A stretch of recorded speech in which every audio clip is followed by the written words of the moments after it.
Penalty ছিল ভিনিসিউসের হাতে, কিন্তু তিনি বল দিয়ে দিলেন অন্য একজনকে। আর সেখান থেকেই শুরু হলো ব্রাজিলের বিশ্বকাপ থেকে বিদায়ের গল্প। নরওয়ের বিপক্ষে ম্যাচ তখন 0-0। ব্রাজিল পেল পেনাল্টি, সবাই ভেবেছিল বল যাবে ভিনিসিউসের পায়ে, কিন্তু ঘটলো সম্পূর্ণ উল্টো ঘটনা। বল নিলেন ব্রুনো গিমারায়েস, আর সেই শট রুখে দিলেন নরওয়ের গোলরক্ষক অরিয়ান নিলান্দো। ম্যাচের আগেই ঠিক করা ছিল যে পেনাল্টি নেবেন গিমারায়েস, এমনটাই পরে জানান আনচেলত্তির সহকারী কোচ ও ছেলে দাভিদে আনচেলত্তি। এমনকি ভিনিসিউস নিজেও স্বীকার করেছেন, কোচ কার্লো আনচেলত্তি পছন্দ করেছিলেন গিমারায়েসকে।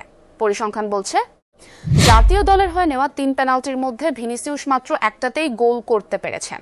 সম্ভবত সেই কারণেই কোচিং স্টাফ তাকে দিয়ে ঝুঁকি নিতে চায়নি। গিমারায়েসের মিস হওয়া পেনাল্টির পর ব্রাজিল দীর্ঘক্ষণ গোলের দেখা পায়নি।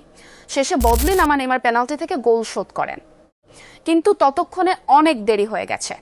2-1 গোলে হেরে ব্রাজিল ছিটকে যায় শেষ 16 থেকে, যা তাদের 1990 সালের পর সবচেয়ে দ্রুত বিশ্বকাপ বিদায়। ম্যাচ শেষে নেইমার কান্নায় ভেঙে বিশ্বকাপ বিদায় এবং জাতীয় দলের হয়ে তার ক্যারিয়ার শেষ হয়ে যাওয়ার ইঙ্গিত দেন।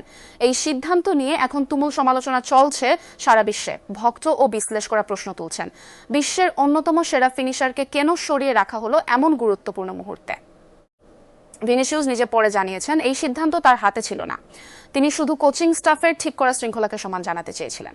তিনি সমর্থকদের কাছে দুঃখ প্রকাশ করে বলেন, ব্রাজিলের দীর্ঘদিনের শিরোপা খরা নিয়ে হতাশা এখন চরমে।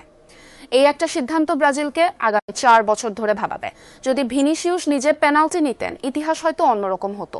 কোচের কৌশল, খেলোয়াড়দের মনস্তত্ত্ব আর চাপের মুহূর্তে সিদ্ধান্ত নেওয়া, সবকিছু নিয়েই এখন চুলচেরা বিশ্লেষণ চলছে ফুটবল বিশ্ব জুড়ে। আপনার কি মনে হয়, ভিনিসিউস নিজে নিলে কি ব্রাজিল জিততে পারত? কমেন্টে জানান। আর ভিডিও ভালো লাগলে লাইক শেয়ার করতে ভুলবেন না। আল্লাহ হাফেজ।